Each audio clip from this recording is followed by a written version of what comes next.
E aí você vai ter que contratar um advogado. É dinheiro que vai embora. Sempre tem coisas acontecendo. Isso está impactando a sua vida em diversas frentes, né? Não é qualquer pessoa que fica com meu filho. Para uma pessoa ficar com meu filho, é um trabalho. É um trabalho. Você encontrar alguém capacitado para ficar. Mas se eu fosse resumir tudo isso para você, eu recebo muitas mães também. Recebo muitas mães ali que estão desesperadas. Desesperadas porque não tem conhecimento, porque não tem intervenção. Ah, e se a gente der medicação? Medicação não ensina comportamento. Não existe uma medicação que vai ensinar seu filho a esperar. Não existe uma medicação que vai ensinar a tolerar a frustração. Isso não existe. Mas você sabe, de novo, você está falando, você está colocando o interior como um outro Brasil? Tô. Mas é. Tô sim. Que aqui é um cara que conhece. Você talvez não conheça o Brasil que o Brasil não conhece. Muitos políticos não conhecem, muitos gerenciadores públicos, muita gente que mora aqui acha que vive. Não, porque eu rodo, já rodei, já pisei em terras que ninguém pisou aqui nesse país. E aí, existem alguns casos onde o remédio, onde dopar, acaba sendo, entre aspas, a solução. De desespero, de desconhecimento. De alguém que fala, não, dá remédio, dá um calmante lá, bota de 30 gotas, aí não, bota 90 gotas. Quantos filhos que já foram dopados e medicados e a vida toda, e vai indo. É isso. Alguns velhos, que hoje têm 40 anos e que décadas atrás aí não se tinha, quando se falava do TDAH, que hoje está tão exposto aí, eu já falei para vocês da minha situação. Eu fui levado para uma escola, eu fui levado de uma escola municipal em Limeira para pai, porque eu não parava na sala de aula e disseram, esse moleque é retardado, precisa levar. E aí falaram para minha mãe, encaminhe o seu filho, Geraldo de Sacramento, para a PAI. Chegou da PAI, tá, o que o seu filho está fazendo aqui? Seu filho não tem nenhum problema.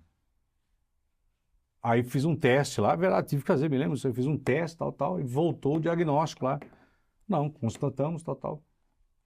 Então, daquela época para cá, vamos falar a respeito de autismo, de outros problemas, da questão da saúde mental, quantos que hoje já adultos se tornaram doentes piores, seres humanos piores, porque não tiveram a chance de um tratamento, de encontrar. Só que hoje parece que esse retrocesso, né, Carol, continua latente, vivo e pior. Latente, eu vou dizer uma experiência minha, tá? O Danilo sempre teve reações contrárias ao medicamento, que a gente chama de efeito rebote. Então, era um medicamento para estabilizar, deixava ele extremamente irritado. Sempre foi assim. Até a gente encontrar uma medicação, que eu nem falo muito, né? Que a gente nem sabe, tem um ano, tá tomando, tá dando certo. Né?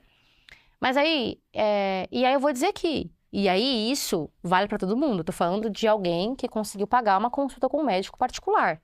Tá? Não tô nem falando da maioria que tá ali precisando do sistema único de saúde, certo? Ele começou a tomar medicação, tava tomando essa medicação, aí tá, não deu certo, enfim. Aí eu mandei uma mensagem, olha, ele tá com muitos comportamentos de ansiedade. Então passou uma medicação para ele por conta dessa ansiedade. Eu fiquei 20 dias sem dormir. Meu filho deitava e ele pulava assim na cama, pulava, porque ele não conseguia dormir. Aí depois de 20 dias sem dormir, mandei uma mensagem para a médica falou assim, aí se a gente colocar uma outra medicação para ajudar ele a dormir? Só que foi uma medicação que fez com que ele não dormisse. Eu falei, não, isso aqui não vai acontecer, né? É melhor tirar a outra por conta própria, não recomendo que você faça isso na sua casa. Eu fiz o desmame da medicação. No último dia, meu filho dormiu a noite inteira. E aí eu conheço famílias que a gente tem menino de 9 anos tomando 5 tipos de medicação. Então ele toma um medicamento de manhã, que vai dar sono nele à tarde. Aí à tarde ele toma um para ele se manter acordado. Aí depois ele tem que tomar um à noite para cortar o efeito do remédio da tarde. E aí você olha para o comportamento, ele continua agressivo. Ele continua batendo. Ele continua mordendo. Ele continua colocando a vida dele em risco, a vida da mãe dele em risco. De novo, mãe, É falta de desculpa. medicação? Desculpa, de novo, eu pego carona com você, mãe, e agora eu pioro a situação, pego você aqui em São Paulo, vamos lá agora para o interior do Maranhão. Como que faz aquela mãe semi-analfabeta, morando num distrito onde talvez nem correio tenha, nem energia elétrica, não chega, não tem posto de saúde? Você aqui em São Paulo, tem lugar que você precisa de um exame aqui, é verdade? Precisa de um exame emergencial para hoje. A emergencial te joga para setembro. Então, eu fico só pensando nessa outra mãe, que se essa daqui com tudo isso, imagina aquela. Ela não tem acesso. E eu falo isso porque tenho alunas minhas. Esse caso que eu tô te contando desse menino, ela, cara, eu não sei o que fazer. Eu falei, quantas medicações você tá tomando? 5. Mas para que serve qual medicação? Não se sabe, porque quando a gente tem esse monte de medicação, a gente não sabe mais qual está fazendo qual efeito, além da gente ignorar a interação entre um medicamento e outro. Um antipsicótico, um psicoestimulante, né, para TDAH, eles alteram a química do cérebro. A gente está ali cheio de remédio. A solução não é remédio. A solução não são 5 medicações. A solução é eu dar uma intervenção de boa qualidade. Além disso, eu treinar essa família. E aí eu vou para um outro ponto, que eu não sei se você já ouviu falar por aqui também, que é quando a gente fala da escola, só para voltar um pouco nesse ponto, sabe quem que o governo contrata para acompanhar a criança na sala de aula? Eu já ouvi de tudo. Tô pegando o termômetro da região de Campinas, aonde eu comecei a ouvir algumas atrocidades. Campinas, uma região rica, região metropolitana, Campinas, tá? Campinas, 1.300.000 habitantes, gente. Rica, uma cidade rica. Área rica, tá? Não tô falando de cidadezinha de 10 mil habitantes, não. Campinas, 1.200.000.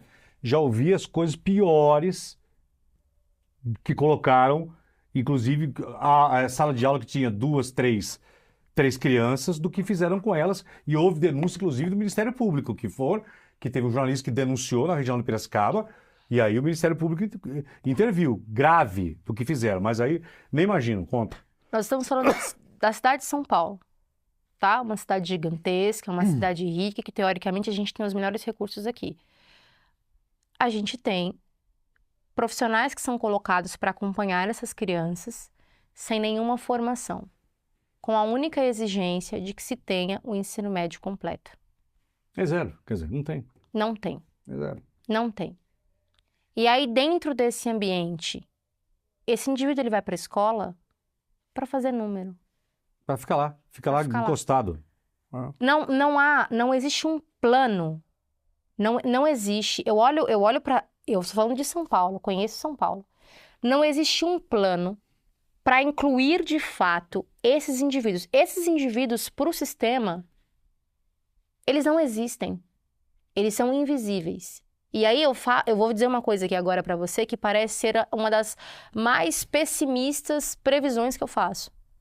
Daqui a 20 anos, ou menos, nós teremos uma porção de indivíduos com autismo, adultos, de maior nível de suporte, simplesmente jogados, tá? Porque provavelmente a mãe vai morrer, alguma coisa vai acontecer, essas mães estão envelhecendo. Posso usar uma palavra que você vai ficar chocada? Pode. Se você discordar, pode ficar à vontade, tá? Claro. Zumbis. É isso. Jogados, a gente não sabe, assim, a gente não... E sem nenhum... Isso mesmo. Não existe um plano, não existe um plano. Ah, mas aí tem um BPC. É o quê? R$1.500 por mês? Que a família tem que estar praticamente na beira da miséria para conseguir acessar esse benefício? Não muda nada na vida da família. Não muda. Não tem intervenção, isso não paga nem 2 horas por semana de intervenção. Não paga. Quando essa mãe morrer, esse benefício vai ficar para quem? Porque esse menino não sabe usar o benefício. Fica para algum parente que vai torrar o... Entendeu? A gente vai ter muito... Eu estou dizendo isso. Do lugar onde daquilo que eu estou vendo acontecer, é isso. Porque quem cuida é a mãe, às vezes o pai se for bom caráter, fica. Mas é 90% também. Entendeu? É a mãe que fica. A mãe tá cansada. Essa mãe, ela não consegue trabalhar. Quem fica com o filho dela? Quem vai ficar com o menino que bate? E que não entende o comportamento? Quem vai? A escola não fica. Ela não fica 2 horas com o filho dessa mãe. A gente chega setembro. É setembro? Amarelo? Ai, vamos cuidar da saúde mental das mães. Vocês não estão dando suporte para a saúde mental dessa mãe. Essa mãe ela já foi esquecida há muito tempo. Chega abril, Dia Mundial da Conscientização do Autismo. De que adianta? As famílias e os autistas continuam invisíveis. Eles não existem para o sistema. Eles não existem. Não tem um plano. Não há um mínimo pensar no futuro dessas pessoas. Se a gente não começar agora a pensar numa escola adequada, numa intervenção adequada, num suporte adequado para essa família, daqui a 20 anos nós teremos as cidades lotadas com indivíduos autistas sem nenhum cuidado. A gente não tem nenhum plano de residência assistida. A gente não tem. O que a gente tem aqui em São Paulo, e para poucas pessoas, é a AMA, né? Que é a Associação Amiga do Autista, mas também é um lugar que tem pouca estrutura. Por quê? Porque é muito autista. A gente não vê o poder público, de fato, fazendo algo para alcançar essas famílias. A gente não vê ninguém pensando nisso. E quando essa mãe morrer? Eu falo que a mãe do autista ela não tem paz para morrer. Se ela ficar doente, ela não tem suporte, ela não tem quem cuide.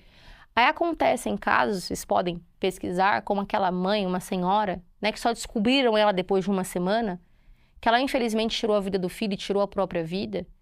E você vai dizer assim, que crueldade que ela fez com o filho dela. Quem cuidaria do filho dela? Demoraram uma semana para descobrir que ela tinha morrido. Uma semana. Uma semana. Quando começaram a sentir ali o cheiro, aí alguém chamou a polícia, enfim. Quanto tempo ela está invisível? Quanto tempo? Ela está invisível, ela não tem...